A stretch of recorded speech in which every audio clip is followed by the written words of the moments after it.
Was I a bit too unsubtle in the last video with the Yu-Gi-Oh references? Chicken Game, Delinquent Duo, my raging at Kagamaru. I mean, I do announce what game I'm covering next at the end of an episode, so it's not like you have to read between the lines, but come on. I feel as if I can blame John O for this one, as I've recently gotten into his Challenge Run series, and in general, I can point towards the Harpy's brother himself, Diabetes, for getting me back into the wacky world of Yu-Gi-Oh! Through his Tag Force playthroughs. A franchise that I basically grew up with and played off and on, owning a number of video games as well as the cards. Gives away that Forbidden Memories is another ghost of my childhood, like the Digimon World PlayStation 1 trilogy. Played a number of times, but never beaten, though for this instance it is because, well, Forbidden Memories does have a reputation that precedes itself. Anywho, make sure to like, comment, subscribe, and share the video around. Maybe hit up my Patreon, become a ticket holder to get your name in the credits, additional videos like thumbnail time-lapses and the Showtime Reels, the scripts in their entirety, and more. Or don't. I ain't your Uncle Rico. I would exclusively use the UA archetype if I even bothered to play your nerdy little card game, Napoleon.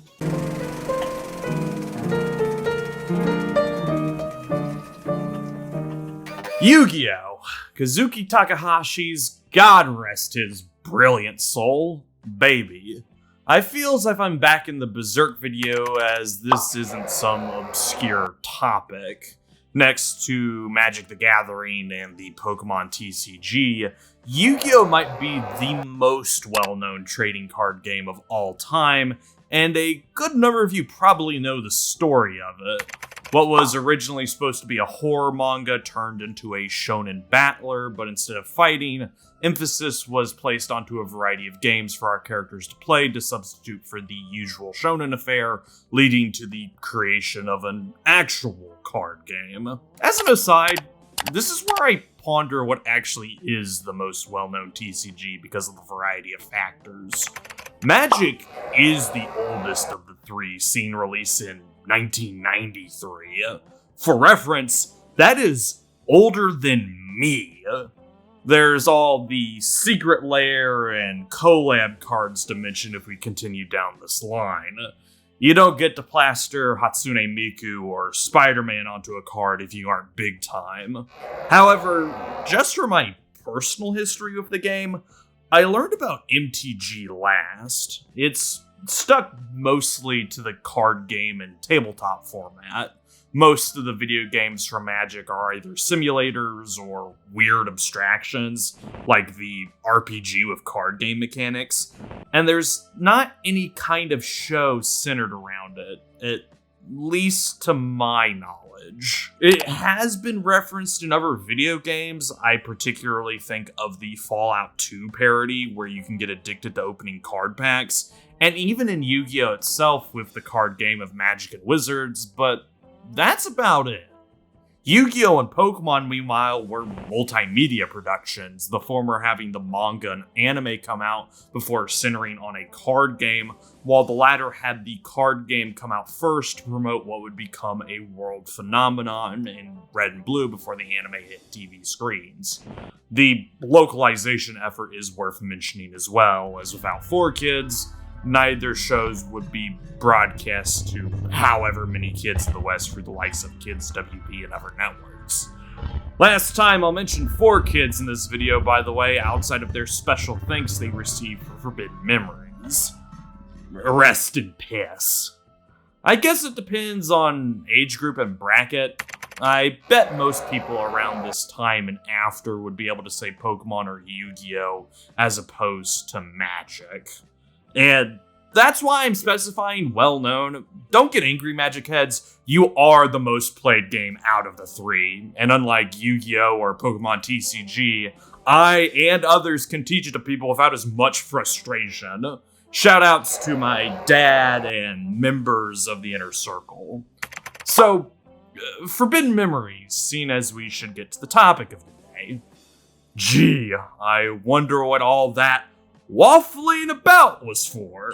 Forbidden Memories sits in a weird position because of what was surrounding Yu-Gi-Oh! At around the time of 1999, which was FM's original release year in Japan. Some details I can spout off without any worry. Straight to the PlayStation 1 as handled by Konami Computer Entertainment Japan. This wasn't the first game for the series handled by the company, though a number of members who had worked on the older YGO games did so for Forbidden Memories. Kazuki himself drafted the scenario for Forbidden Memories, and of course was the character and monster designer. A majority of the Yu-Gi-Oh! Games that are anime adjacent have him in this seat. This branch of Konami had some members who worked on or would go to work on Metal Gear Solid, Beatmania, and Gungrave? Yeah, Naoki Kumagai and Masaki Karube were in the team, the stage modeler and game planner for the PlayStation 2 classic I covered all those years ago. Not to read too far ahead, America and other English-speaking countries didn't get Forbidden Memories until 2002, right as we were getting the anime and manga. You can tell that's when the series exploded in popularity, and I would definitely say that's why it went overseas. Chase the paper trail, after all. The early days of Yu-Gi-Oh! Plays a massive role in this, as none of the card game elements were actually solidified. Straight up, an interview with Kazuki for Shonen Jump goes into this. When the magazine asked why a card game became the focus of the story, Kazuki had this to say. When I included games in the story, the card game happened to evoke the most response. Until then, I didn't know it was going to be about cards. You can read the early chapters of the manga to see this, or watch Toei's anime, the colloquially named Season 0, as it includes filler and additional scenes about the card game. If you're wondering about that, you have to specify shows, as the original license holder allowed to produce anime for Yu-Gi-Oh! Was Toei. Yu-Gi-Oh! The manga debuted in '96, apparently having a rough start. I'm going off the unconfirmed words of others for this one. Toei acquired the license in '98 and ran a 27-episode season for the year, covering around the first 56 chapters. A short film came out in '99 that centers around the Duel Monsters concept and stars Red Eye's Black Dragon of all monsters. And then NAS acquired the license around 2000 and contracted Studio Gallop to animate the all-time run that is the Yu-Gi-Oh! Anime all the way up to Vrains. That's why a rewatch of the Duel Monsters anime might seem weird, as the rules used during Duelist Kingdom and early Battle City was a prototypical master rule set, which I generally call 0.5. Errata ranked 10, and Ojima Lime himself, Jimbo, streamed a homebrew of that where things went quickly off the rails, but it's not like the actual rules for Yu-Gi-Oh! At the turn of the millennium made sense either. If you thought my coverage of the anime was push and pull, two companies wanted to develop a card game centered around Duel Monsters. Konami, as you've already guessed, which they still do to this day, and were on the ground room floor seeing as they sponsored the Toei anime, but Bandai has a hand in this as well. This is a remnant of the Toei relationship, Bandai producing cards that were featured in the manga as companion pieces to the anime, which were released through their card-ass vending machine systems in Japan. In function, Bandai's Yu-Gi-Oh! Plays like a weird version of War, but in the worst way possible. There's a reason why Konami went the route that they did. Instead of going to the cards first, they began with video games. It was a more popular form of entertainment at the time, especially to kids. Kazuki brings that up in an interview with Time when he was asked why the series took off. That's right, originally I'd planned to phase out that particular game in 2 episodes, but the reader response we got was enormous. Shonen Jump started getting calls from all these kids who wanted to know more about the game, how to play it, where they could get it. At the time, kids didn't really play card games. They were way into video games. But it's much more thrilling to battle against a human being while looking them in the eye than playing with a machine. I realized I'd hit on something, so I began to concentrate on the card game. Released in 1998 was Konami's Yu-Gi-Oh! Monster Capsule Breed and Battle for the PlayStation 1. This was an expanded version of the Monster Capsule chess game that Mokuba played in the manga, but as a cheeky inclusion, Konami printed out a number of cards featuring in the Kaiba-centric chapters like Blue Eyes White Dragon.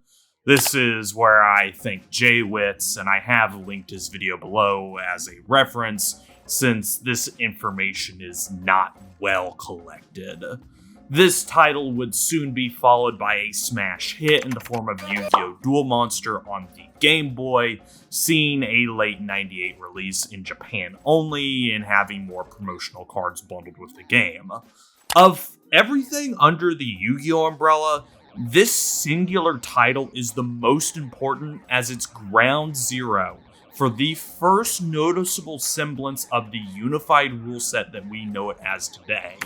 In essence, Konami's handling of Duel Monsters GB gave them the rights to develop the actual card game, which they began doing in '99. They overtook Bandai. That's why the branding for Konami's Yu-Gi-Oh! Is the official card game. And that's the position that Forbidden Memories is placed in. It's a follow-up to Duel Monsters GB, further refining the rules of the card game with, I'm assuming, close involvement by Kazuki. A lot of Forbidden Memories is painted by this aspect, a domino effect to be frank. It's why I'm going to apologize right now for not having too much information on the game itself. It's stuck right at the turning point of the franchise as a whole, and was seemingly developed in less than a year's time, by a team composed of people that mostly only developed Yu-Gi-Oh! Games both before and after this, such as Takuri Chida or Nobuhiro Yamada, who have card ruling credits for FM, but were also programmers for DMGB and have credits for the Resheath duology. Morakuni Kubo is the standing director for Forbidden Memories, which he would also be for Falsebound Kingdom, but that's about it. Most of these people's careers would also end post these Yu-Gi-Oh! Games, what you would call the experimental series, many of them disappearing after the Xbox exclusive Dawn of Destiny, if they even made it to that team. Some left before that point, others would disappear after, with a few continuing onward, either on other Konami projects or as part of projects away from the developer. I don't know, it's just weird to me that Forbidden Memories seems fundamental to how Yu-Gi-Oh! Is played nowadays, but I'm having to pull teeth for any kind of connection.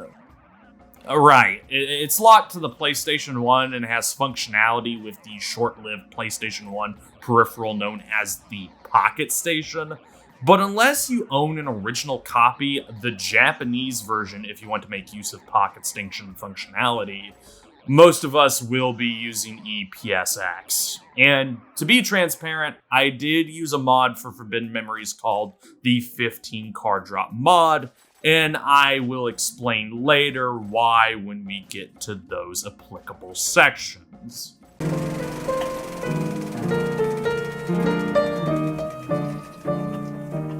Our tale begins sometime in the past, the ancient past of Egypt to be exact. Some high priest-looking numpty is apparently celebrating over his discovery that, I don't know, will allow him to take over the world. Meanwhile, and sometime after this sequence, Atim, for lore accuracy, our main character is getting a talking down from his guardian, Simon Murin. This has clearly happened before, our prince enjoying card games and whatnot with commoners, leading Atim to employ his usual strat, running away. This gets Simon to shut up, and when his ward returns, the secret member of the Blue Man group challenges the prince to duel monsters. If our guy wins, he goes free into the night. If not, Betty by time. Simon doesn't stand a chance. Off Atim goes to the dueling grounds to hang out with his friends and pass the time with dueling. Apparently tonight, though, as Tayana mentions, a festival is happening involving all the mages of Egypt. It's a bit more spooky since High Priest Hai Shin has been running the show, but none of that matters. Tim's other friend Jono is getting his butt kicked by Priest Seto. That's what happens when you keep attacking into rabid horsemen without looking at attack stats. Tim tries to avenge Jono, but Seto is pulled away by his entourage, promising to duel the disguised prince later. Back at the dueling grounds, Jono tests Tim's deck as a tune-up for Seto, and when the priest strolls in for his promise, he's no match for the prince's skills. However, the priest seems to recognize Tim, but doesn't act on this information.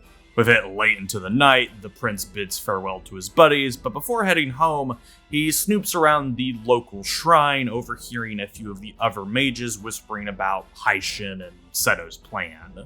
Said plan involves the high priest and his supporters storming the pharaoh's residence to overtake the throne, as well as search for the mystical items known as the Millennium Objects. Avoiding Seto and receiving the Millennium Puzzle from Simon, Tim bumps right into Hai Shin and is no match for the dark game he plays. Luckily, Simon manages to subdue Hai Shin before the priest can grab the puzzle, allowing Tim to shatter it.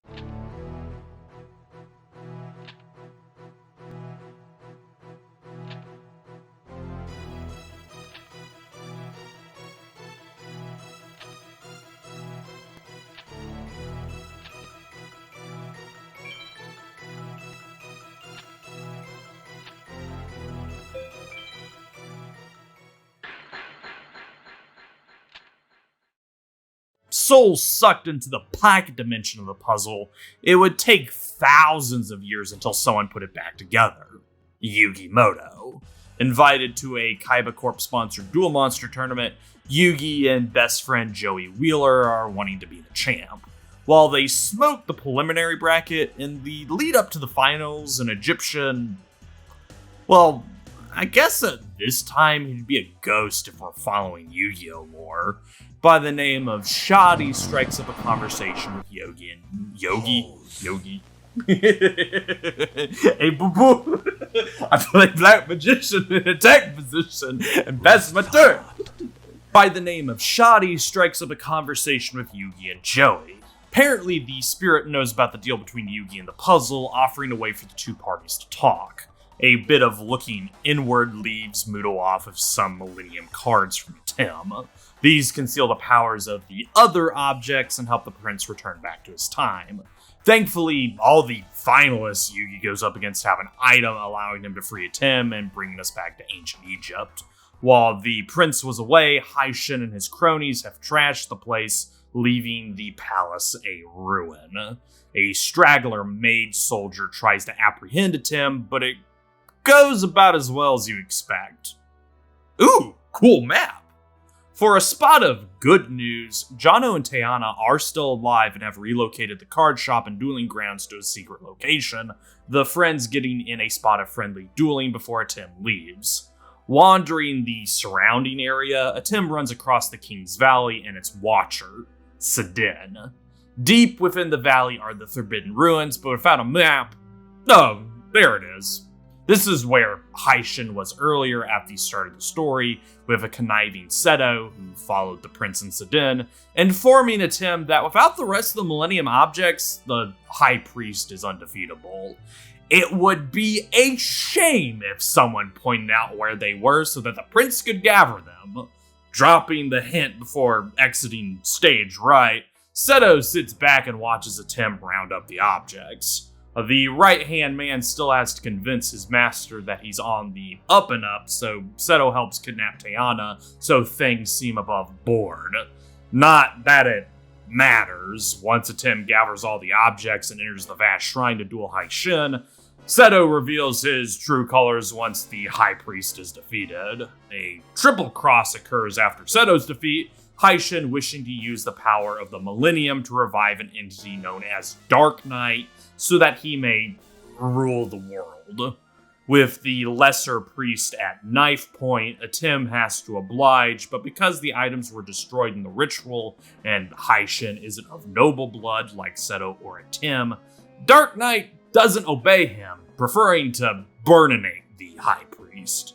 Having to clean up this whole mess, Atem steps to Dark Knight and beats him twice, sealing the evil inside a leftover Millennium card and stepping up as Pharaoh of Egypt.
Seto, he fled and was never seen or heard from again. Probably out there summoning Blue Eyes Abyss so he can have sex with it. Our story ends. Forbidden Memories feels like a weird in-between bridge from the early days of the manga, which some of you probably seen as Season 0 anime-wise, to Duel Monsters and two of its earliest arcs, Duelist Kingdom and Battle City. Those would be Seasons 1 and 2 of the DM anime, respectively. Yu-Gi-Oh! As a series was not always about the eponymous card game, or Duel Monsters in Universe if you want to be technical, Magic and Wizards if you want to be more pedantic, but instead it was about a variety of games of skill and chance. Yu-Gi-Oh! Can be literally translated to King of Games. Oh, and death because Yami Yugi did enjoy tucking people in for the old deep sleep when he beat them. So what we get here is a mashup between the elements, particularly Season 0's intrigue around the Millennium items and other background lore surrounding Egypt, with Season 1's focus on the card game for an original plot. Shoddy is probably the biggest red thumb here, as while he does exist in some of the later parts of Duel Monsters, he has greater play in the manga in Season 0. Remember, there's a disconnect between the Japanese and English release dates, on top of us getting the series later, so Shoddy's screen time is more in line with how he was presented in the early manga as opposed to Duel Monsters. Not like he gets a lot of screen time in Duel Monsters anyway. Most of you probably think of his one episode in Duelist Kingdom, which is sort of a runback from a few earlier chapters in the manga, pre-DM chapters 16 through 20. Throw in a few original characters, Haishin and Nightmare, who have exclusively shown up in the video games, and you have a somewhat rough approximation of where the series was heading with the conclusion of Duel Monsters. I don't want to be saying that Forbidden Memories predicted the future. It's just funny to me that the following arc in the series was the opening of Battle City, where a lot of what was presented in the game actually becomes somewhat canon, and that the whole wraparound story of Egypt is reminiscent of the Dawn of the Duel arc from Duel Monsters, leading up into the finale of Yu-Gi-Oh! Before it went the New Generation route. Here's the longest shortcut to a mid-90s WWF joke you ordered. I mean, Zork did exist in Season 0 / the early days of the manga, but as a stand-in for Yami Bakura for the Monster World Dark game. He wasn't what he would become during DOTD or the ending of the manga, which Nightmare kinda functions as a precursor of for the plot here, same summoning ritual involving the Millennium items and all. Hell, just by watching Season 1 of the Duel Monsters anime, the gathering of Millennium items doesn't get brought up until post the Pegasus Yugi duel, and only briefly during Bakura and Pegasus' stare down. It wasn't until the start of Battle City and Malik's introduction that it would become a massive plot point, but looking at dates alone, the chapters that tackle that are after the game's release. That's what I mean by Forbidden Memories having that predictive quality, or I guess working the kinks out so that the series had something going forward. Is Shizu Ishtar's conversation, which her inclusion in game is so blink and you miss it, despite this being, I think, her first appearance within Yu-Gi-Oh! With Kaiba in the museum, the prelude to Battle City, is basically Forbidden Memories just worked into the canon of the manga/anime. All that's missing here in FM are the God cards. Same vein, seeing Yugi duel by himself here without Egyptian interference is bizarre. There are a few games in the pre-DM era that Yugi didn't transform to play, but those are few and far between, with some of them being a group effort, and I don't count the mind shuffling or any of the unserious Duel Monsters duels. Remember Rebecca and Shadow Ghoul? To date, the earliest duel Yugi had to face by himself was against Ghoul Bandit Keith, and that ended with interference from Bakura. This isn't bad, mind you. It's like a preview of where his character would be going all the way up to the end of Duel Monsters as a whole, where he finally stands on his own 2 feet. Likewise, the Modern Times portion of FM is a sped-up version of the ceremonial duel, seen as it sets at Tim Soul 3. Which, coincidentally enough, this has, if you like picking at straws as much as I do, a parallel comparison. Yugi proves his aptitude in the duel against Tim to free the Pharaoh's soul in Duel Monsters' conclusion. In Forbidden Memories, Yugi, in a roundabout manner, proves his aptitude during whatever YCS that was sponsored by Kaiba by becoming champion and collecting the other Millennium items, which frees Tim's soul so that he can set things right back in Egypt. Obviously, this is a surface level observation, as the main focus on Yugi as a character was his growth from timidity to maturity, backed up by the Pharaoh, who wants to chase after his own dream of rediscovery, and his circle of friends, but that is why I mentioned straws. The actual meat and potatoes of Forbidden Memories' plot has a bunch of gristle and solanine. At best, you get little kernels of what I just mentioned. Neat convergences between the game and where the story was at the moment and where it was going. For clarification, the original run of Duel Monsters for the manga and Japanese anime didn't end until 2004. You could probably compare Haishin and Malik, as they both technically have a subservient relationship to the Pharaoh before attempting to overthrow Atem. It's just that Haishin is out and out a bad dude, while Malik had enough baggage to fill an entire airplane. Both are wielders of the Millennium Rod, so there's another further comparison. At worst, the story is paper thin and barely worth discussing in any manner besides its disconnection from the main timeline. Nothing is really developed during the runtime. Things happen and characters, I would say, go through the motions, but what even is anyone's character? The one linchpin is, whose side is Seto on? Which, if you know even a lick about any rendition of him, is his own. Kaiba will Kaiba. Everyone else is either categorically good, like Yugi, Tim and their friends, or evil, whether morally like Haishin and his priestly entourage, or because they are in the way of our protagonists. The worst that the likes of Bandit Keith and Pegasus give is that their opponents in the modern tournament, not that one is a filthy cheater who got caught, which doesn't even count his other antics like attempted murder, and the other stole the souls of people.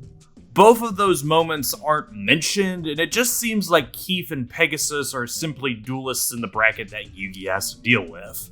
Yami Bakura is a peculiarity that never gets explained neither before nor after you beat him, which becomes odder the longer you look at him because he's sitting between the DMZ of his incarnations. He's neither his Season 0 counterpart nor his Duel Monsters version. Like, his motivation is on par with what was presented towards the end of the Duelist Kingdom storyline. He wants the Millennium Items to do Zork knows what. But his design is his schoolboy uniform, which harkens to earlier in Yu-Gi-Oh's timeline, aka Season 0, when he should be in his British schoolboy cardigan cut. For us Americans, this is even odder as Battle City was gearing up, so we had striped shirt and throw-over jacket Bakura. This design might be referencing the duel between Yugi and Ghoul Bandit Keith, aka Malik's introduction, but that's after FM's release, and we still lack an explanation for Bakura in-game.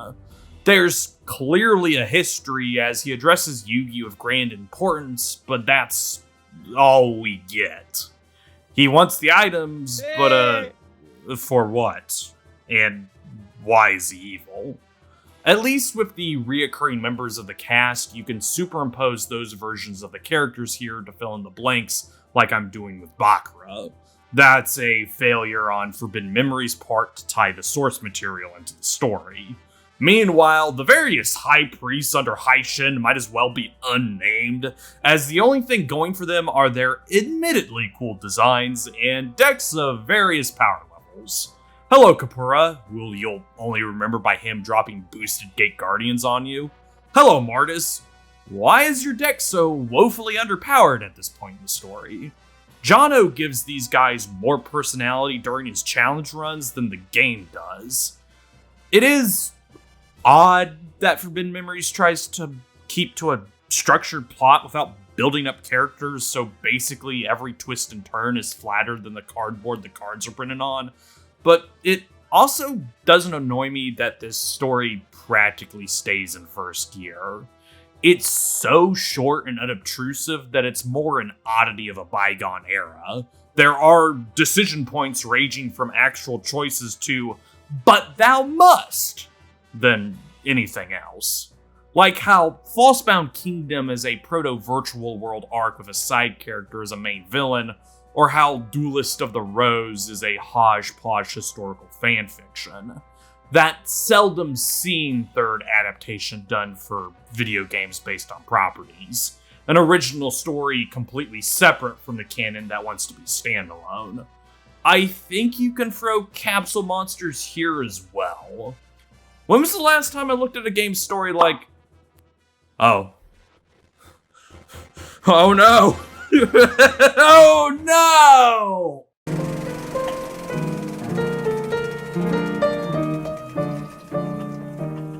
Minimalistic is an extremely apt description, leading me down two paths. On one hand, readability is at an all-time high. That is extremely important, at least in my eyes, for a card game. There's a reason why Yu-Gi-Oh! Players get hit with can't read allegations, and it's because of esoteric effect text that can be the length of a novella. Look at Snow, Unlight of Dark World, and tell me what it does. This is a great litmus test of understanding how card text is formatted and phrased for the TCG. Or if you ever want to see how many words you can squeeze onto a single piece of cardboard, just look at any Endymion card. And I happen to like that type. All you have to worry about here is big number and small number. That means, from a glance, you can tell if you're in the red or black. And if you are someone newer who has never touched Yu-Gi-Oh! Once in your life, you can easily grasp some of the fundamentals as you're not being bombarded with paragraph after next. Trust me, that's one of the hardest parts of getting someone into Yu-Gi-Oh! Without throwing something at them that fully automates the process. On the other hand, Forbidden Memories' minimalist graphical presentation does leave it a bit bland to look at. Not so much during the story sequences of the campaign, every character looks exactly how you expect them to, with adjoining backgrounds that match the setting, but during the dueling. Get used to the empty black void and yellow field for most of your time, as you'll have these sights burned into your brain. I understand why it is simplistic, you don't want to have too many distracting effects happening on screen, but that doesn't make it not boring, especially with how many duels you'll have to do over the course of the game. It's neat that the map does change when someone applies a field spell, but that's about as much as you'll get from the duel field. I do love the fusion effect, but it's such a common occurrence that it does lose some of its luster.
That said, this aspect might be the weakest part of the presentation.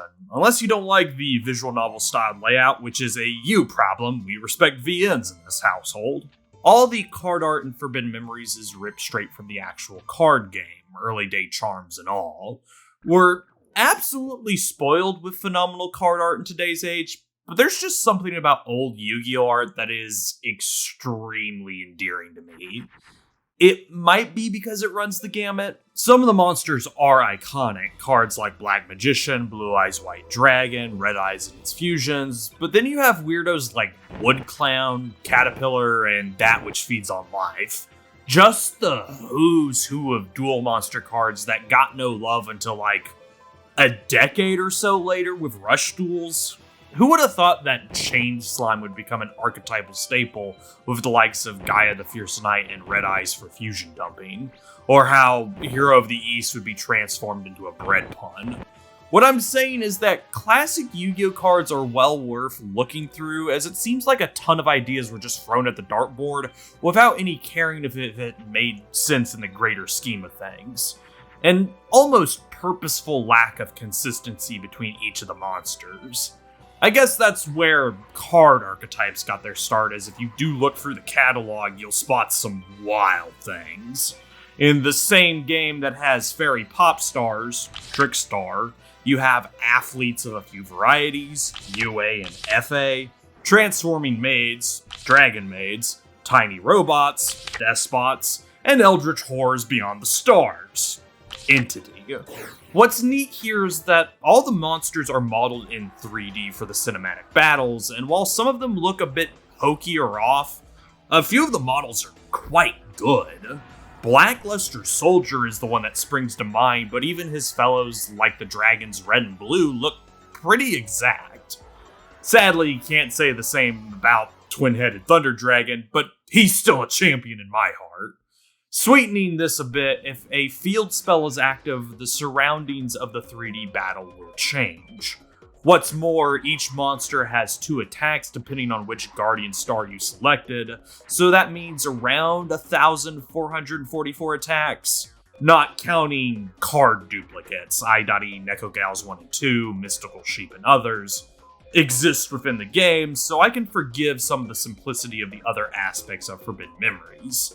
That couldn't have been easy with the limited memory space of the PlayStation 1, and I am a man who likes the finer details, like how all the text boxes have Egyptian borders around them, or how characters have a few varieties of CG, such as when they win or lose.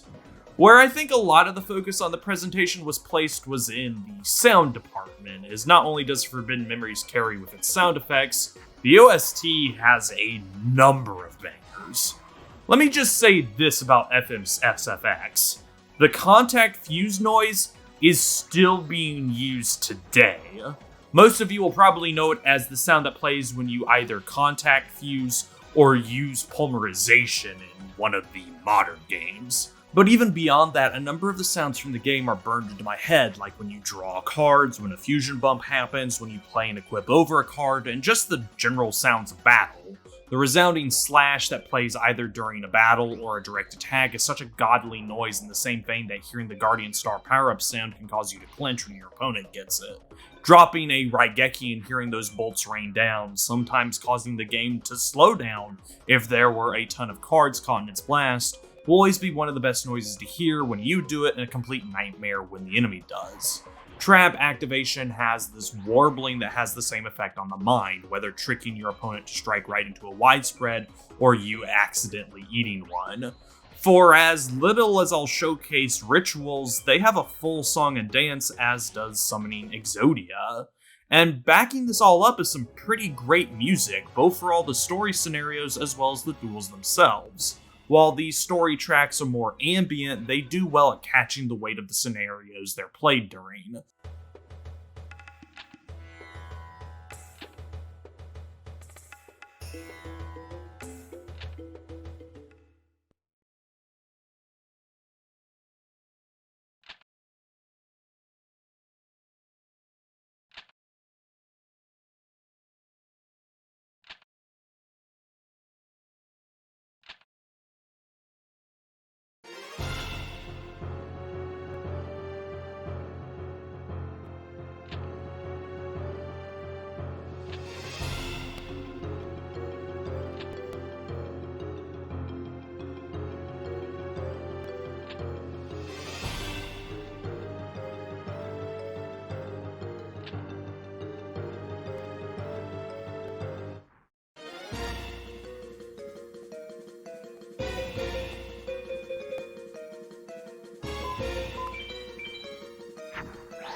Haitian's themes always mean serious business with their heavy bass and distorted synthetic strings, as do the mage battles with their trumpets and drums. Seto's duel theme embodies his nobility, stressing the difference between his villainy and Haitian's.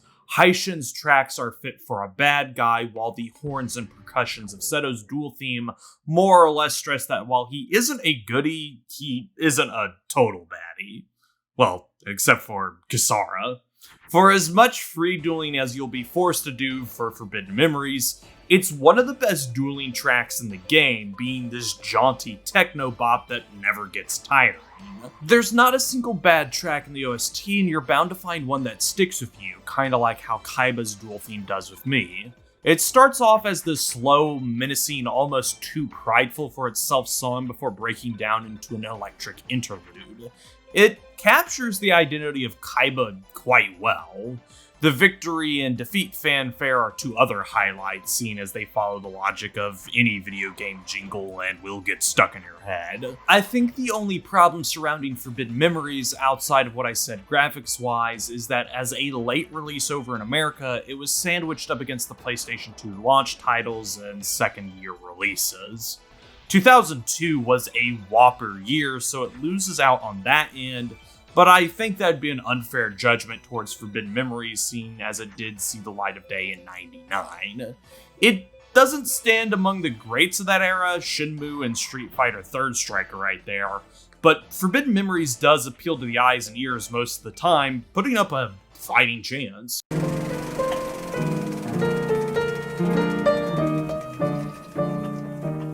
Yu-Gi-Oh! Forbidden Memories is a card game simulator, specified as such to keep it distinct from the physical card game itself. The actual master rule set isn't enforced here, which I will cover later.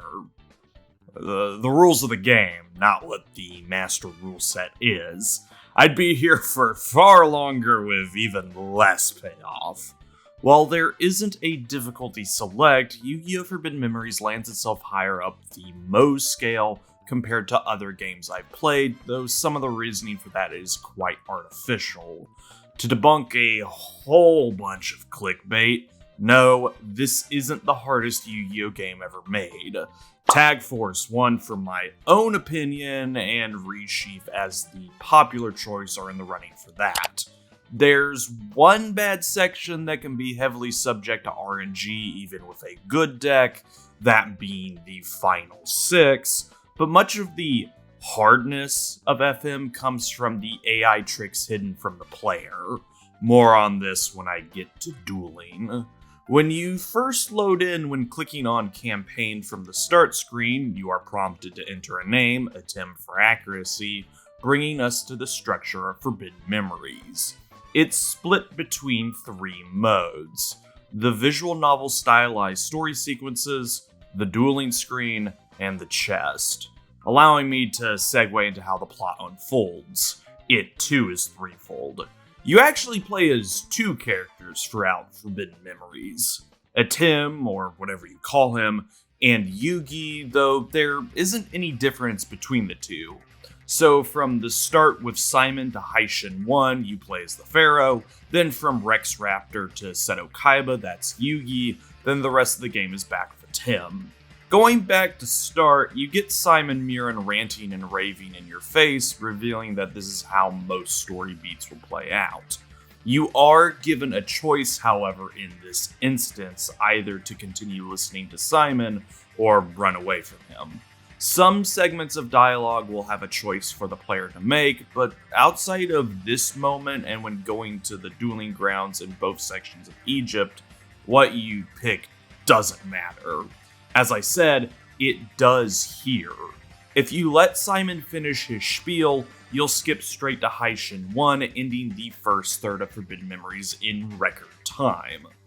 Unless you are on New Game Plus, unlocked by beating the campaign, I suggest you run away, as the prologue has a number of duels you'll miss out on if you let the Rambler ramble. Escaping the nagging of Simon, you are brought to the world map, which is an Tim exclusive. Basically, it allows you to choose where you want to go, though outside of a few optional scenes or events, like witnessing the High Mages during the first Pharaoh segment, or going after Labyrinth Mage and Seto 2 in the last third of the game, you are typically pointed towards a set few areas. Which, for now, in the beginning, is the card shop, the dueling grounds, and back to Simon. The card shop, which is where you should go first after leaving Simon, will be your constant companion. Dual in purpose, it functions as your means of saving and exiting to the title screen, as well as accessing your card chest to edit your deck. Whenever you're given a chance, save. First off, your starting deck is randomized, though you will always have an equip/field spell and some form of destruction. While the equips and field spells are varied, you'll either get a copy of Raigeki or Dark Hole. Every time you begin a new deck will be given to you, not counting on New Game Plus. Those wanting to have a somewhat head start will want to have Raigeki. Secondly, losing a good number of duels during the campaign causes a game over, bringing you back to your last save. Most of the time, you are allowed to nip off back to shops before or after a duel, except during the first time you enter the dueling grounds, you lose out on Villager 3 if you leave without talking to everyone, when going after Labyrinth Mage and Seto 2nd as you get stuck inside the structure, and of course the final 6, as it is one battle after the next. This isn't the case during free duel. You can lose, though I don't suggest it, but I'll get to that.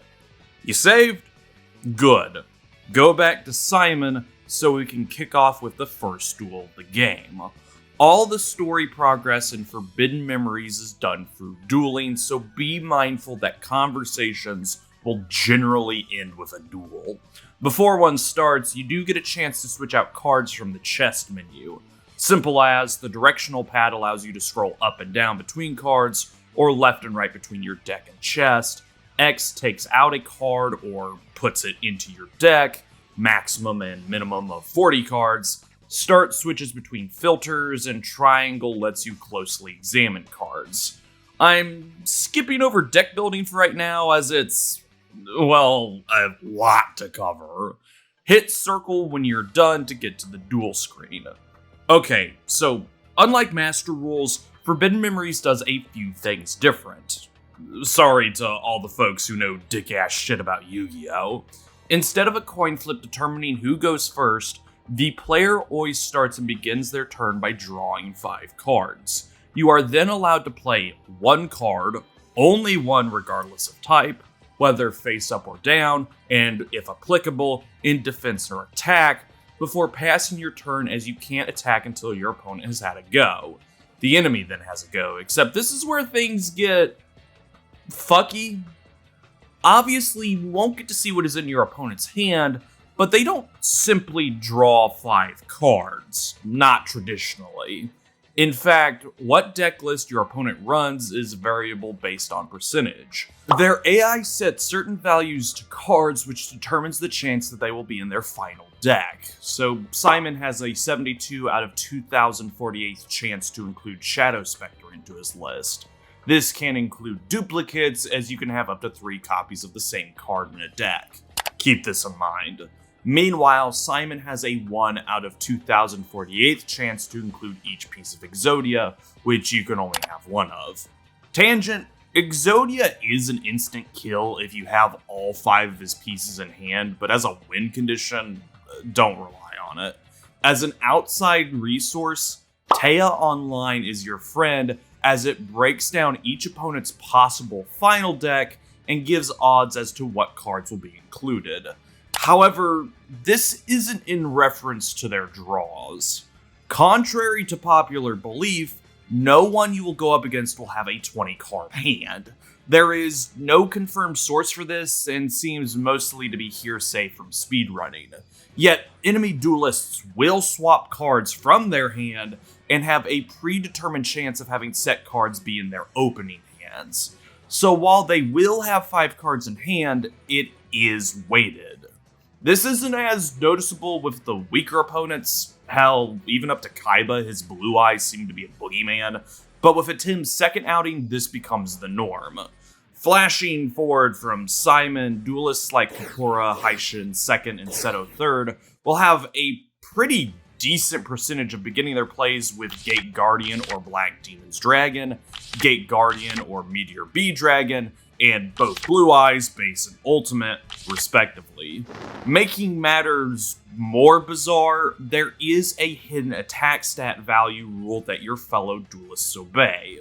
Whatever is the first monster your opponent plays, the other monsters that are currently in their hand, besides when they fuse, as they can do that, will always have an equal or lower attack value.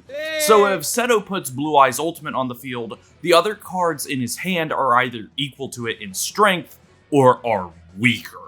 The only way your opponent gets a stronger monster onto the field is either by fusion or by drawing into a tougher monster.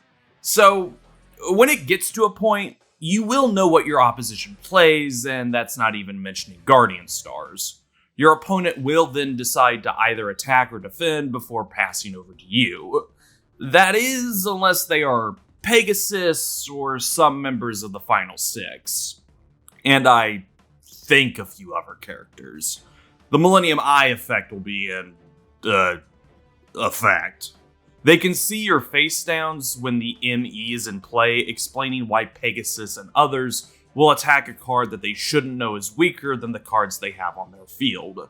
With a full turn passed, let's get into how you actually play Forbidden Memories. At the start of every turn, you will always draw up to 5 cards into your hand. So if you have less than 5, you'll go up to that number based on how many cards in your hand you don't have. Why is this important? Bricking. A brick is when you have absolutely nothing in your hand that is worth playing, and for the purposes of Forbidden Memories, bricks can come in a few varieties. That being no combo pieces for fusing, no singular strong monster to play, too many spells or traps, or vice versa.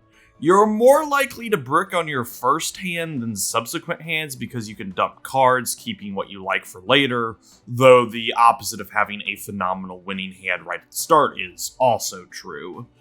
Bricking is random and fickle like that sometimes. But using the logic I presented from earlier in this tab, I'm telling you that you can only play 1 card per turn? Wording here is important. Only 1 card can hit the field per turn. You can technically play multiple cards by chaining them together through Forbidden Memories' contact fusion system. When selecting a card, if you hit up on the directional pad, you'll add it to a chain, beginning with 1 and going up to 5. This is your massive playmaker for countless reasons. The 3 at the top of the list being it allows you to contact fuse into stronger monsters, it allows you to equip monsters with equip spells in a better expedited manner, and as mentioned, this is how you dump a brick. This brings me to talking about the cards themselves as they come in certain categories. Up top, the most important card type in Forbidden Memories is the monster. It is the main means for which you will cut down your opponent's 8,000 life points down to 0 to win the duel, they attempting to do the same. The values important to monsters are type, attribute, attack, and defense points. Type and attribute determine a few factors, particularly what monsters will fuse into what when combined, and what equipped cards and field spells will buff them. Attack and defense, meanwhile, determines who wins during battle, with a monster having higher attack, destroying one that has lower attack in that position, inflicting the difference between both attack stats as battle damage, or having lower defense points if in that position. Battle damage is not inflicted in this case. Likewise, battle damage is not inflicted when monsters share attack values. They trade, leading to both of them getting destroyed. However, if a monster with less attack points bumps into one with a higher attack, battle damage is inflicted to the attacker based on the difference, and their monster is destroyed. Meanwhile, if a monster with lower attack slams into one with higher defense, battle damage is inflicted to the attacker based on the difference between the attack and defense stat. If attack and defense are the same, a fizzle happens, as in literally nothing. What violent masturbation. It might be easier to present a demonstration for these points, so let's take some monsters and put them into a few scenarios. Let's go with Thunder Dragon. He's a Thunder-type light attribute monster with 1600 attack and 1500 defense. Little Thunder Dragon decides to attack into attack position Shadow Spectre, whose relevant stats right now are his 500 attack and 200 defense. Whoever is the owner of Shadow Spectre will lose both the monster and 1100 life points, as that was the difference between the attack values. If Shadow Spectre was in defense position, Shadow Spectre dies, but the owner doesn't lose life points. Replacing Shadow Spectre with a Thunder Dragon in attack position, when both battle, the 2 dragons will be destroyed as they share the same attack value and no life points will be lost. Changing one of the dragons again, this time with the 0 attack and 3000 defense Labyrinth Wall. If Thunder Dragon attacks into the defense position monster, the owner of TD will lose 1400 life points, as that's the difference between Thunder Dragon's attack and Labyrinth Wall's defense. Thunder Dragon doesn't get destroyed in this instance. Upgrading our little fella to Blue Eyes White Dragon, when it goes to attack the wall, nothing will happen, as BEWD's attack points and LW's defense points are the same. If, for some reason, the owner of Labyrinth Wall decided to attack Blue Eyes, they would lose 3000 life points and Labyrinth Wall, since the monster has 0 attack, while White Dragon has 3000. That's your primer on the battle phase, but you can attack with all the monsters you have on your field once, and not always at your opponent's monsters. Bringing back Thunder Dragon and placing him next to our Blue Eyes, we can attack once with both. So, in giving our theoretical opponent a singular Shadow Spectre in defense position, we can have Blue Eyes attack our opponent's monster to destroy it, then have Thunder Dragon attack directly, meaning it deals its full attack stat to your enemy's life points. Or, as you probably figured out, you want to lead off with weaker monsters to destroy your opponents, so your stronger ones can attack directly. And because I don't want to return to the battle phase, this is where Guardian Stars take effect. Each monster has 2, with you picking one when it hits the field. If it has an advantageous Guardian Star, it gains 500 attack and defense points, with the inverse being your opponent's monster gaining the boost. Here's 2 charts to track Guardian Stars. They're kinda game-changing, but only during the finale, as you can figure out what your opponent played based on the star they picked and counter them accordingly. In essence, just remember Sun beats Moon and Mercury beats Sun. That's how you'll beat Gate Guardians, Meteor B, and Black Skull Dragons, and Blue Eyes. I swear, all the stronger monsters in the game are stringent to this rock, paper, scissors. This also determines what move your monster will use during these cinematic 3D battles when you hit square as opposed to X to confirm an attack. While it is possible to change Guardian Stars after you pick, you have to waste a spell on a failed fusion to do so. Opponents also have a weird glitch tied to them that enables self-killing. If you have a modified monster, as in it has higher attack points than what it would originally have, but your opponent could kill it and win the game if it wasn't modified, they will gladly throw themselves towards destruction. So if I had 200 life points and a Black Magician with 3500 attack and neutral Guardian Star, my opponent will run their 3000 attack Blue Eyes into it and die trying, because Dark Magician, I'm using TCG and OCG names interchangeably, originally has 2500 attack, and they could kill it for a victory if it wasn't modified. This is a funny bug in the programming. Let's go back to the top with Thunder Dragon. He's a light attribute Thunder-type monster of 1600 attack. I've already told you this, but 2 of those listed points are key when contact fusing. If you put Thunder Dragon as 1 in a chain and say another Dragon-type monster of less than 2800 attack as 2, your 2 monsters will contact fuse into the 2800 attack light attribute Thunder-type monster, Twin-Headed Thunder Dragon. Outside of particular fusions, all contact fusing is based around type, attribute, and attack power. Bringing me to nonsense like this. Dragon Zombie plus Thunder Dragon also equals Twin-Headed Thunder Dragon. Why? Dragon Zombie is a 1600 attack, darkness attribute zombie-type monster. He's not a dragon by type, but his secondary classification, which is never explained to the player, counts him as a dragon. This leads to other twin head fusions such as Metal Dragon, same secondary as Dragon Zombie, and any Thunder type monster, whether primary or secondary typing, so keep that going forward. Stone D and any Thunder type monster, Thunder Dragon and another Thunder type monster, Thunder Dragon and Thunder Dragon, which is actually how you fuse them in the IRL card game, Spike Seadra and a Thunder type monster, among other combinations. Some of these typings will make sense. Dragon Zombie as a dragon, while others won't. Metal Dragon is counted as a secondary pyro type because his card text mentions that he breathes fire. This is why typing, attributes, and attack power are important, as you can also daisy chain fusions. Say your starting hand has a Petite Dragon, a Skull Servant, and a Mega Thunderball. Petite is a Dragon-type monster of 600 attack, while MTB is a Thunder type with 750 attack. Putting them together will result in Thunder Dragon, as none of the monsters have an attack higher than 1600. Skull Servant is a zombie-type monster of 300 attack. Ordering the combo as Petite Dragon and Skull Servant for 1 or 2 in the chain, with MTB's 3 will result in this.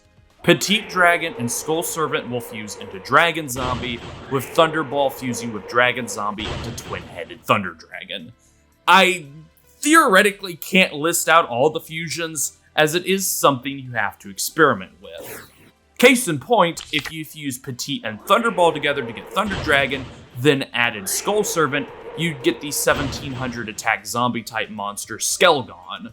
Add a dragon to that isn't over 2000 attack, and you'll get the 2000 attack dragon type monster Curse of Dragon. Add a Thunder to him to get Twin Head. However, as I hinted, some fusions are set in stone. They require 2 specific monsters to get, the most notable ones being Curse of Dragon plus Gaia the Fierce Knight to get Gaia the Dragon Champion, and Meteor Dragon plus Red Eyes Black Dragon to get Meteor B Dragon.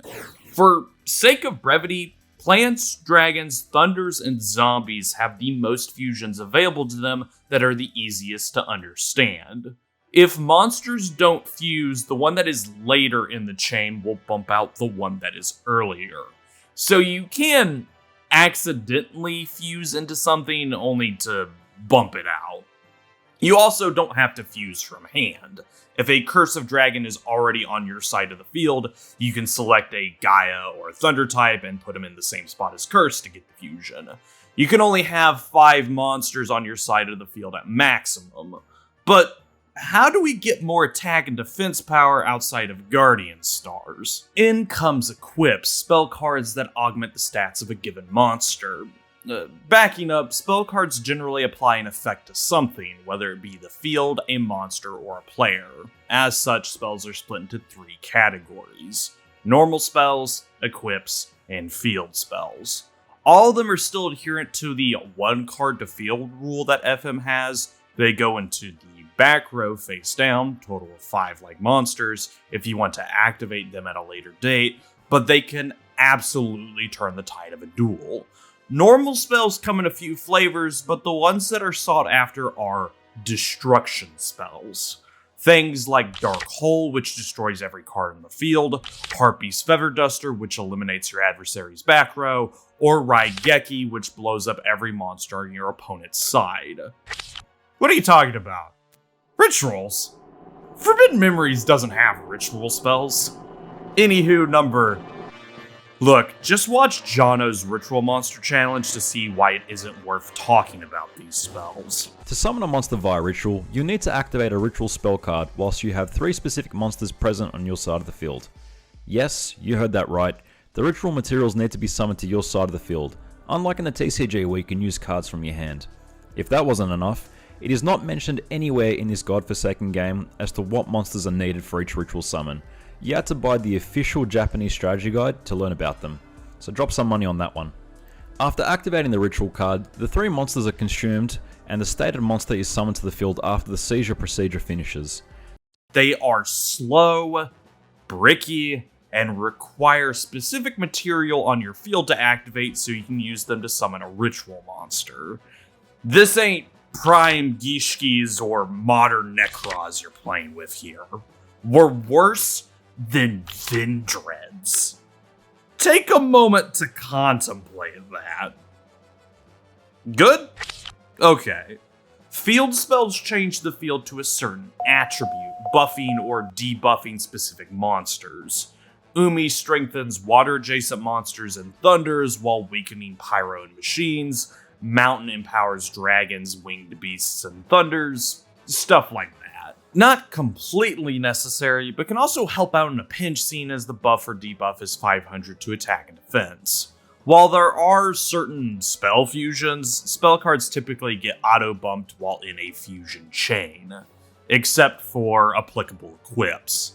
Equips, like field spells, buff certain monster types by 500 attack and defense, and you can chain them like contact fusing monsters.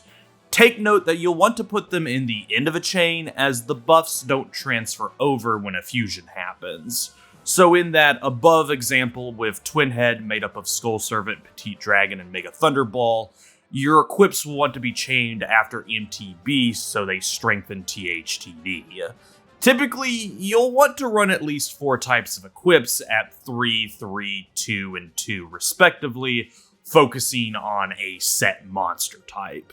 With my in-game deck, I focused on Dragon-type monsters, with the type-specific equips being Dragon Treasure and Beast Fangs. Dragon Treasure affects all dragons, while Beast Fangs, despite its description mentioning beasts on the outset, also applies to most monsters with fangs or noticeable chompers. So it can target Twin Head, but also Skull Knight and Zoa as well. You run those specific equips at 2 because Bright Castle and Megamorph can be applied to any monster, making them an instant 3-off. Bright Castle gives any monster 500 attack and defense, while Megamorph goes the distance for 1,000. As in, one good opening hand with a Megamorph means you can sweep the final 6. The last of the back row cards are traps. Unlike the spell lineup, traps are always set face down in the back row and automatically activate when certain conditions are met. Generally, when either a monster attacks or when it receives equips. Those are about the only traps worth mentioning. Destruction in the former, reverse trap the latter, though a note on the destruction traps. They activate based on the attack points of the monster. That means you are better off running 3 copies of Widespread Ruin, as it destroys any and everything, unlike the rest which have an attack limit. Acid Trap Hole doesn't hit monsters above 3,000 attack, Invisible Wire 2,000, you get the gist. Don't worry about your traps activating on your own monsters, they always apply to your opponent's monsters and vice versa. Yes, I can activate Solemn Judgment. No, I won't use it on myself. Since one card can only hit the field, when to use a trap or spell card that isn't an equip is up to your discretion. As a starting play, a face-down trap can ban out a strong monster or Harpy's Feather Duster for a play on your returning turn. Same with set spells. As your deck composition can only have 40 cards, you do have to keep in mind the balancing of your card types. I would argue the 20-10-10 rule if this was under the Master Rule set, so 20 monsters, 10 spells, 10 traps. Though ratios can vary wildly based on archetype, see Eldritch and its love of trap cards making it 5, 10, 25. But seeing as you do the rush duel thing of drawing a full hand each turn, the makeup of a particular deck can be fluid. Generally, stick with a monster type you can support with field spells and equips, running fusion material to get stronger versions of those type monsters, as well as running strong standalone monsters. To use my final deck as an example, lots of dragons with supporting thunders, specifically Red Eyes Black Dragon, Meteor Dragon, Standalone Infusion Meteor B, Thunder Dragon, Sangha of the Thunder, and Standalone Infusion Twin Head, with a few hard hitters like Skull Knight and Zoa to round out the monsters. Dragon Treasure, Beast Fangs, Bright Castle, and Megamorph are the equips. I ran no field spells, 2 Raigekis, and 1 Harpy's Feather Duster for the spell lineup, with the deck only containing 3 traps, all Widespread Ruin. You might run something different with varied ratios, and that's okay. What's not okay is how far I've wandered away from Simon Mirren for my explanation of core mechanics. Guess I can run back to him for what happens after a duel. Previously mentioned, losing a story duel game overs you on the spot, except for Heishin 1, which you have to lose, sending you back to a save.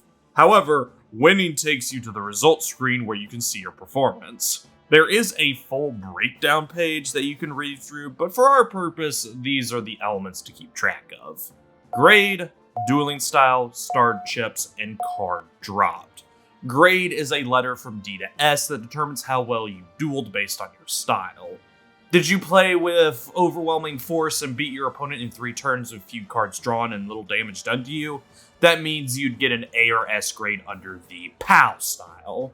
Were you super technical, playing a bunch of spells, fusing a lot, and using traps? Or perhaps you even decked your opponent out? That would be an A or S grade under the tech style. You're awarded star chips based on the grade, better equals more, but what card you get from the beaten is based on grade and style. This is where I hype up Tail Online again, as each duelist has 3 drop tables. One for AS POW, one for DCB Power Tech, and one for AS Tech. That means to get the cards you want, you have to cross-reference with the duelists to see who drops what and at what ranking, then duel them over and over again hoping to get the card. This can be done in free duel with each opponent you've beaten in the campaign having a duel unlock there. This is why I stated at the end of history that I was using the 15 card drop mod. In base Forbidden Memories, you only get 1 card and you're still against RNG with the drop table. Pegasus could drop Megamorph or Bright Castle on an AS Tech, reliably done by decking him out, which takes about 20 minutes or so, or he could drop Dragon Capture Jar.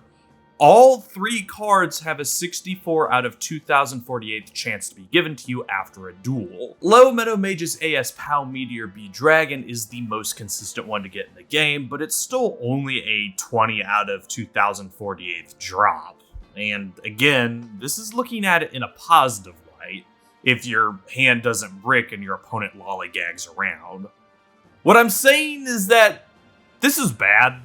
Star chips don't make it better. While you can refund them at the password machine after inputting a code connected to a card, you'll only get about 4 cards from the damn thing, as everything is bloody expensive from there. And forget about boss or ace monsters. Blue Eyes requires maxed out star chips, which is theoretically possible, but it's also theoretically possible for Konami to build a balanced game, or stop caring about money, or unban cards important to your archetype.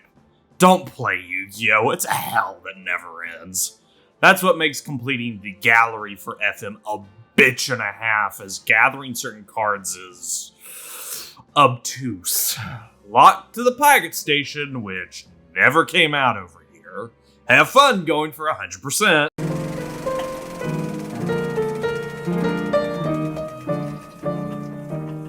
I think what I appreciate the most about Forbidden Memories is the casualness of how it implements Yu-Gi-Oh's rules and the heavy focus of contact fusion when it comes to deck building. I'm going to talk about these topics in a conjoined manner, mostly because if you have any knowledge about modern Yu-Gi-Oh, some of these mechanics might seem kind of familiar in implementation. But to start with deck building, a lot of my enjoyment with it comes from the experimentation angle. Let's take my starter deck, for example. One thing to note before I continue is that what deck you begin the game with is randomized. That means what types and attributes you get won't be known to you until you check your chest, and while some cards are set in stone, you always get a few spell cards like Equip's Field Spells and one of the Destruction spells, your main roster will be a Rogues Gallery. As such, I started off with one of the weirder decks. A Fiend and Spellcaster heavy lineup backed up by some zombies, rocks and plants, and a Beast and Warrior here and there. I'm prefacing weirder as some of the decks you can rando into do come with the usual fares of Dragons, Thunders, and the more consistent fusion types.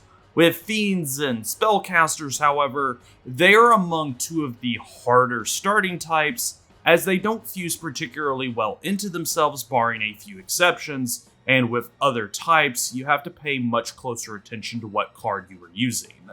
That's to say they don't play well with others. That's not to say that I was up shit's creek, however. Tossing a few failed fusions here and there, I noticed that some of my rock monsters are a part of the Jar subtype. Creatures like Morphine Jar, Ancient Jar, and Pot the Trick. Well, if I add any spellcaster that isn't female to a pot monster, that'll give me the 2150 Beatstick Ushi Oni, who can clear most of the prologue, San Seto if he drops Gaia, and the prelims of the modern day tournament by himself.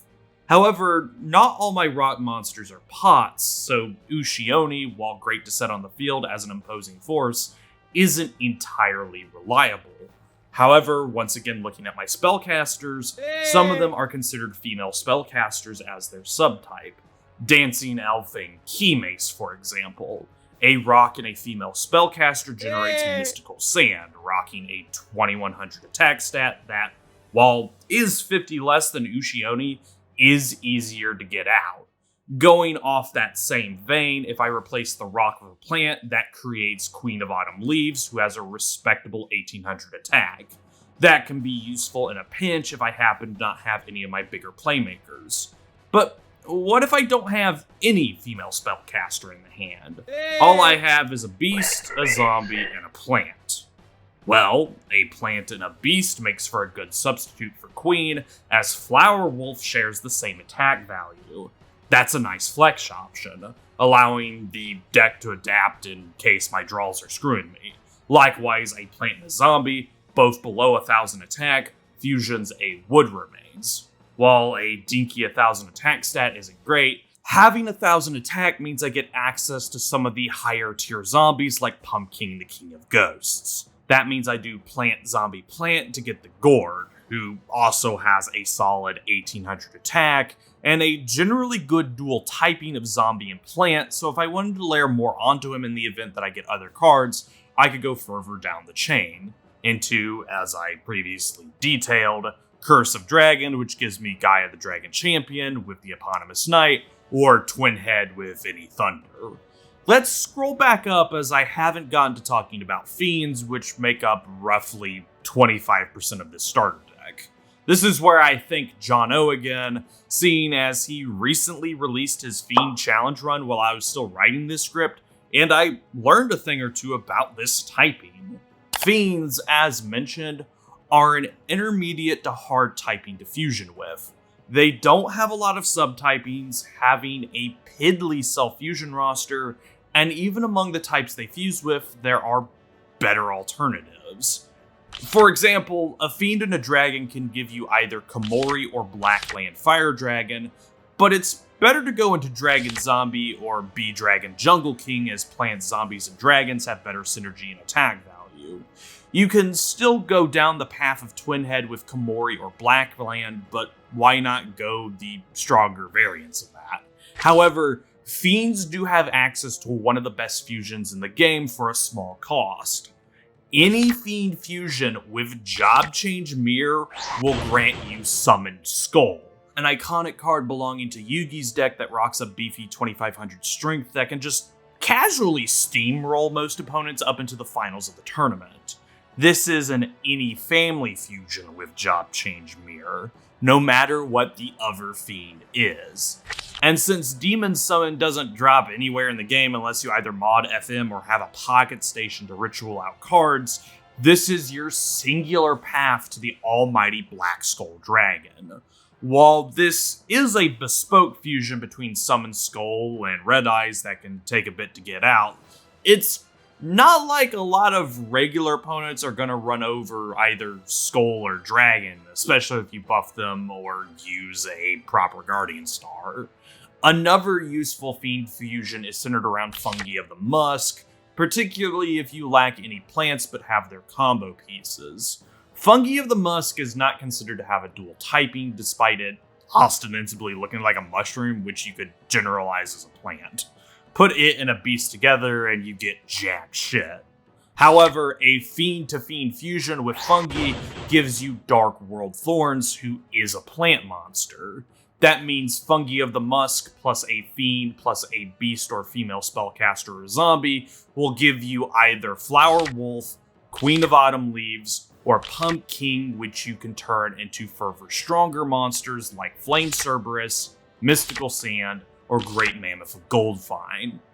One last Fiend fusion, this time involving the Elves. Using any of the Elves, so from Mystical all the way down to Gemini, in a fusion with either a Fiend or Dark Spellcaster, as Spellcasters are split between Light, Dark, and Elf, gives you the 2000 attacker Dark Elf. Layer equips all over this, as this is the other half of monster experimentation. With our last example, Dark Elf can be buffed by 8 different equips.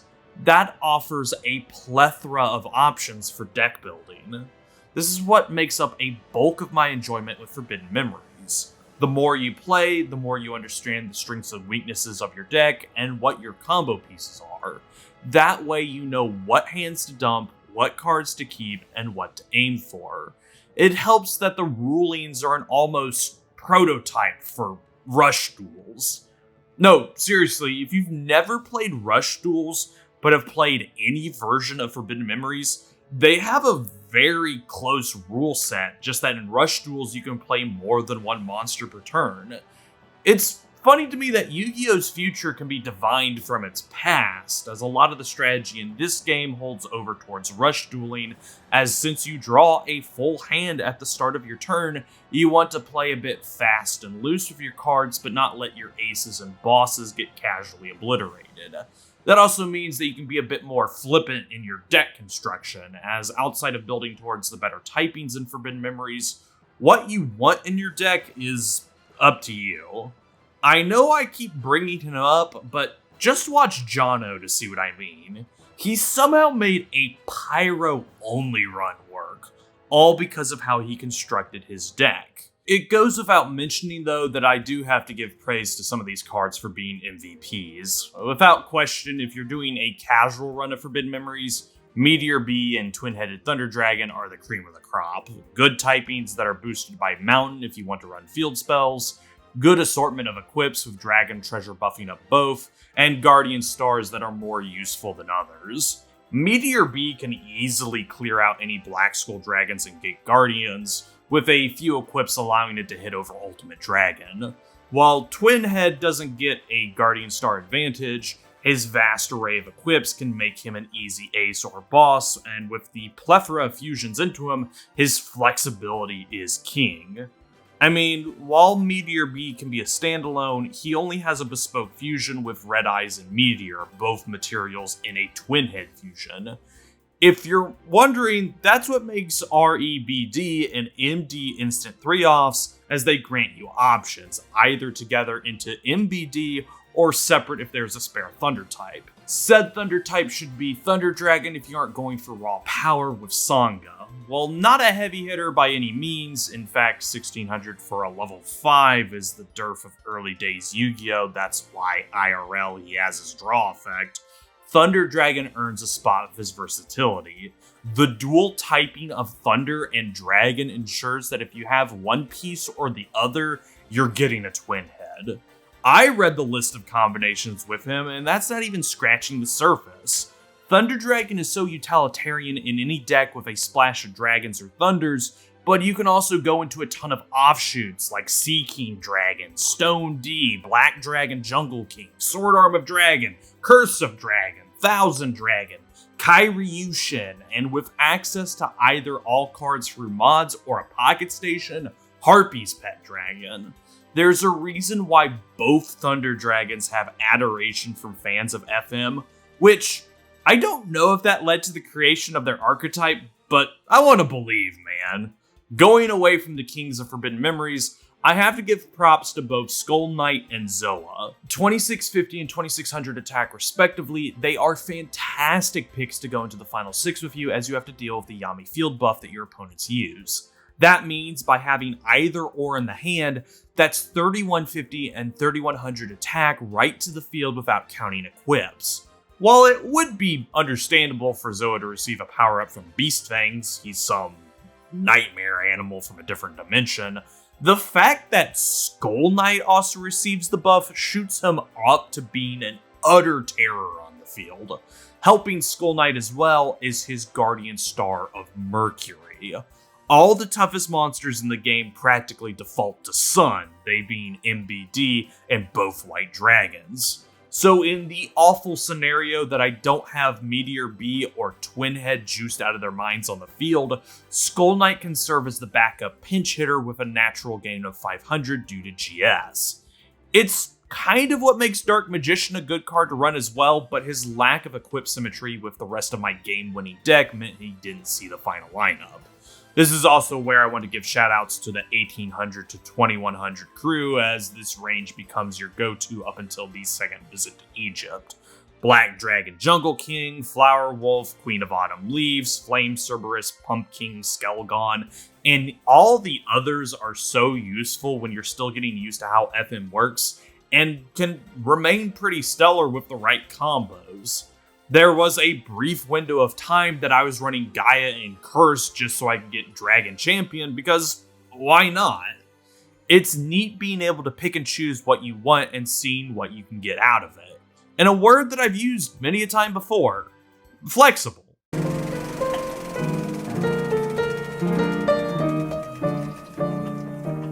It can't be a Yu-Gi-Oh game without two factors: an unbearably long grind for cards and already hard opponents cheating like the Vegas house. What's funny is that while Forbidden Memories is the original sin, all of the other card-focused games, specifically the single-player ones, still have these phantoms floating around in the graveyard. From here to Tag Force to Legacy, everybody cheats. While it isn't as bad in the other titles where Destiny Draw can decide whole duels and it seems like the AI has a higher chance to draw into an answer, Forbidden Memory still has one of the worst runbacks in the entirety of the Yu-Gi-Oh series: the Final Six. Named and feared as such because it is 6 duels back-to-back against the toughest opponents without a break. Lose once, and a game of chance where even a good deck can have a bad hand, and it is back to the start with nary your dick in your hand and time thrown down the gutter. No restarting at the opponent you lost to, no keeping the cards you won from previous members in the chain, square one, cutscenes and all. Honestly, the final 6 wouldn't be as bad if you could save, as it would circumvent the whole randomness of it all, which is where the difficulty of this section actually comes from. The middle portion of the 6, I.E, Haishin 2nd, Seto 3rd, and Dark Knight, play a very simple game. Beat you down with strong monsters, typically in the form of Meteor B and Black Demon's Dragon for Shin, Blue Eyes for Seto, and literally all the strongest monsters in the game for Dark Knight. It's the safest bet in the whole land to say that they will almost always start off with either 1 or 2 copies of their ace in hand, so if you don't have an answer by the end of your second turn, you just lose. That's actually the better alternative as compared to the rigmarole the worst of the final 6 can put you through. Getting stomped on by some impossible to summon in the IRL card game boss monster here is at least easy to see coming. The counter is that if you have a big enough number, so a monster boosted by Guardian Star or equips, you are in the clear. Unless you give Forbidden Memories the chance to cook. Or, in this instance, cheat. Typically, if you plop down something strong on turn 1 that the AI can't beat, you'll be more golden than Eldritch. Generally speaking, it's because the AI will always go for turn 1 monster plays, so you can run over whatever they send and potentially win in sub 3 manner if you have back-to-back beaters. They love setting things in attack position only to lose life points. That's why I have such a clean one-try Final 6 run. Extremely lucky on my end. Because otherwise you run into back row. And you don't want to run into back row, as Haishin, Seto, and Dark Knight live by their back row. Want to see all your monsters die to a stray Raigeki or Crush Card virus? Want to bumble into or be forced to ban out a widespread ruin? Set too many back row cards for a later date and see Harpy's Feather Duster appear in your fellow duelist's hand? Yeah, that's because you either played too slowly, allowing them to draw into these options, Or they'll sometimes cheat them into their hand due to specific factors. And that's already on top of knowing that, for the most part, your opponent will switch cards out of their hand for better ones, either massive beat sticks or combo pieces. While I do not know if they will ever start with these back row cards in hand, as fellow cheater Pegasus tends to keep his Raigekis till the end of the duel, I know certain behaviors will set off the AI of these 3 of 6 into playing their destruction spells and traps.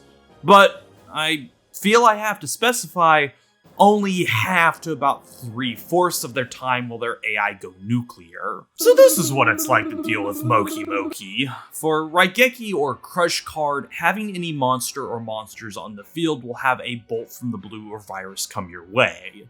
The AI isn't adverse to losing and knows you have to play monsters, but seeing anything on your front row, yes, I know how contradictory that sounds, this AI is like that, sends them down a spiteful road that has massive consequences for you if you, say, used all your playmaking equips or monsters. Have fun with a boss monster, which is dreadful with Haishin or Dark Knight, as their AI knows to use Megamorph or fuse 2 Diane Ketos into Megamorph. Getting hit with either of these cards feels random at times, seeing as the specifying criteria for it is having any amount of field presence regardless of strength, but the consequence is the same. You simply lose and have to accept that fact. That means Rai and Virus can be an at any moment kind of problem, and feels unfair to get hit by them.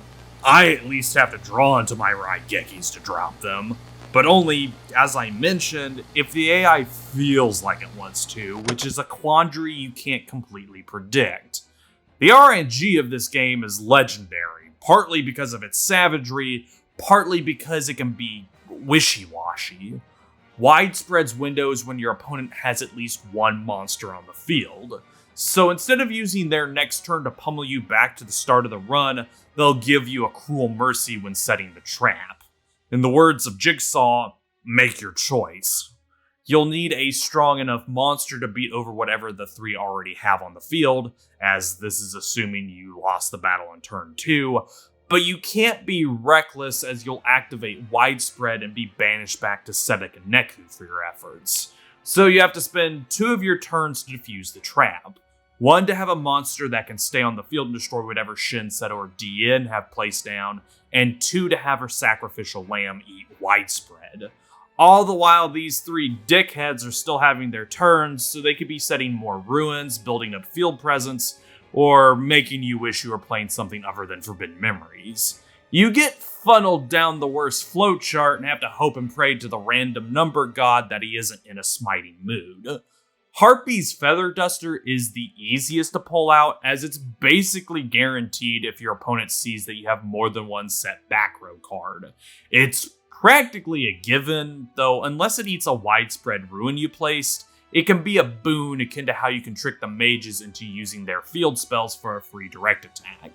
But, as I've repeatedly banged on about, if and when the AI for Haishin, Seto, and Dark Knight goes for these options is random. There's no exact formula or behavior they are hard-coded into, unlike how they use monsters.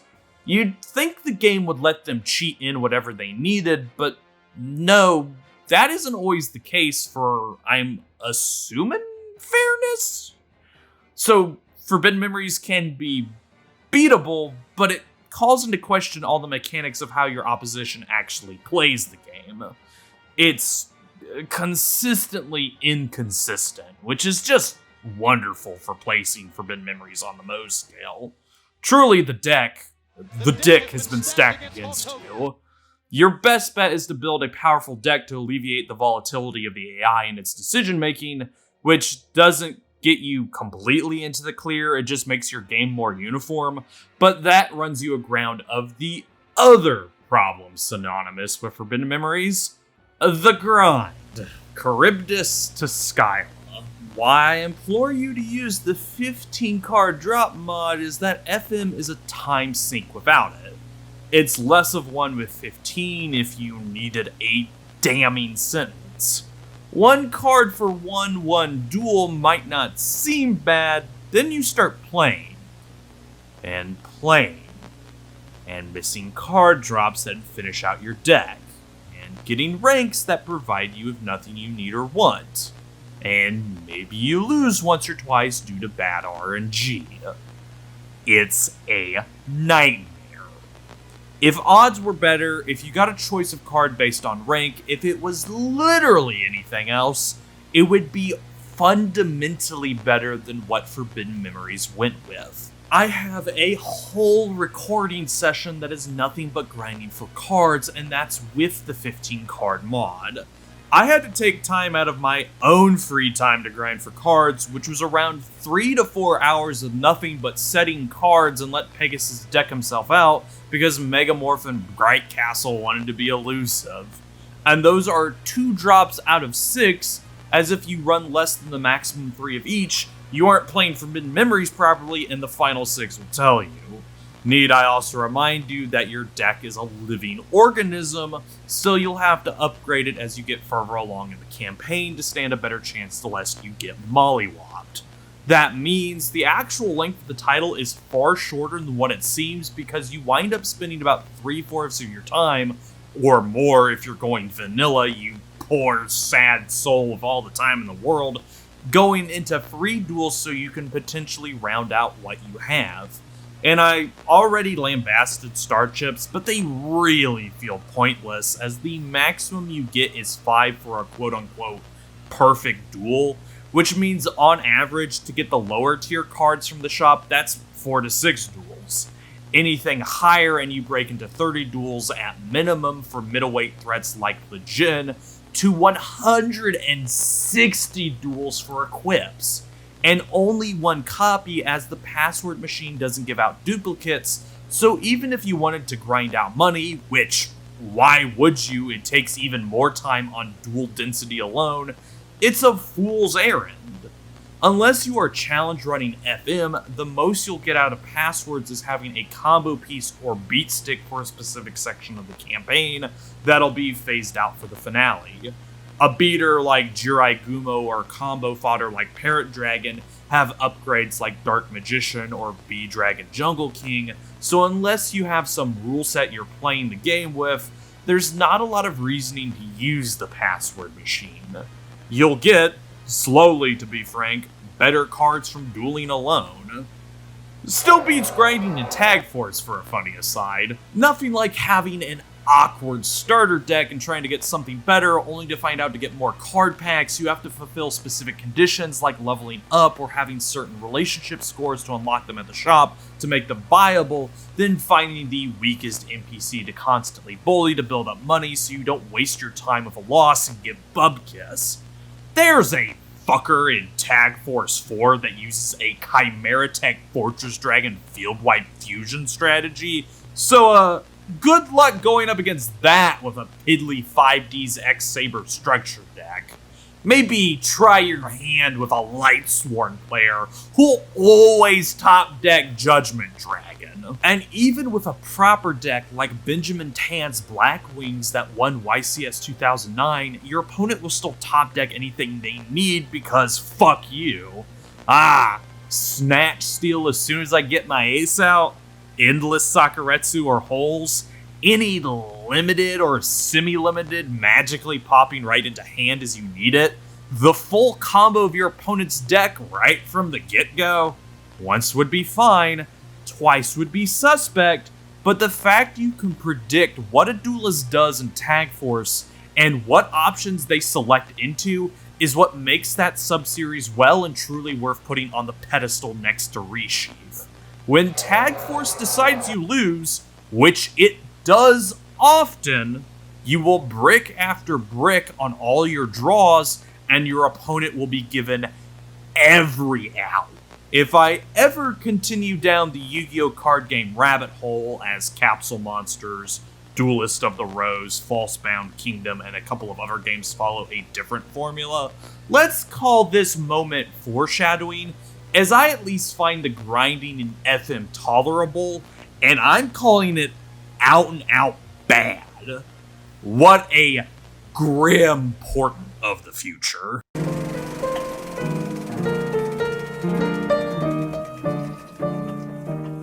There's a reason why Forbidden Memories is a fan favorite, and I agree with the points. Yes, the game is a serial cheater, having a body count that would make Casanova blush, and bumps and grinds harder than the best exotic dancer you've seen, but damn it, Contact Fusion is a hell of a drug. Just seeing what cards go into what through which combinations is a blast, making deck building a freeform exercise in utilizing the most of what you have. It's only really towards the end does this plateau off, but by then the game is basically finished, and that would be leaving out the whole strategery half of Forbidden Memories, like understanding what Guardian Stars go with which cards, taking advantage of the Rush Duel-esque draw system, and rounding out your deck with equips and field spells. FM is such an easy recommendation, especially modded, as it somewhat irons out the weakest parts of the game for a fully rounded experience. Just be mindful that not all the mods are created equal.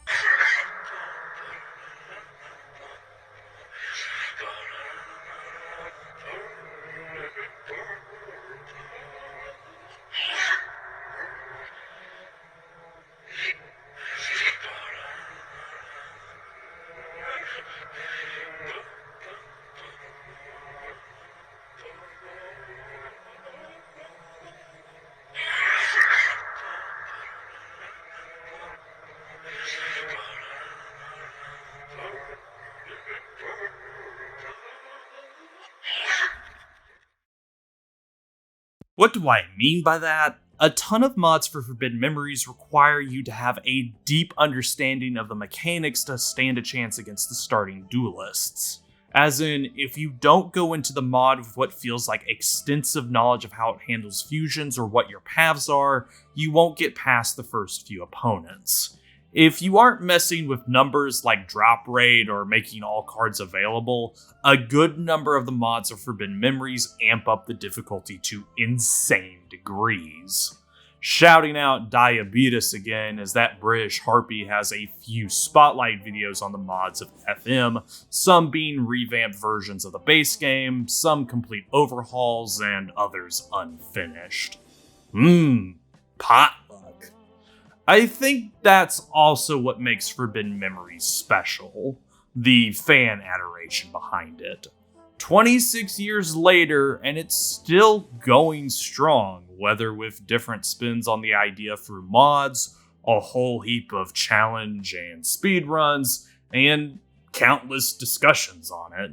Guess I'm putting my name in that pile as well. Anywho, this show is made possible with the likes of the moviegoers within the Peanut Gallery and Inner Circle. Consider buying a ticket at patreon.com/Let's Talk About Games, no apostrophe in the Let's, for behind the scenes access to LTA scripts, thumbnails, other bonus material, your name in the credits, and early screenings of episodes, plus the live commentary Showtime Reels, where I ramble my way through games gone by. As said at the top, like, comment, subscribe, share, become a ticket holder, or don't, I ain't your Uncle Rico. And as always, this showing of Yu-Gi-Oh! Forbidden Memories is over, but stay tuned for our next feature. The next and possible final release in the Gungrave saga, Gungrave Gore.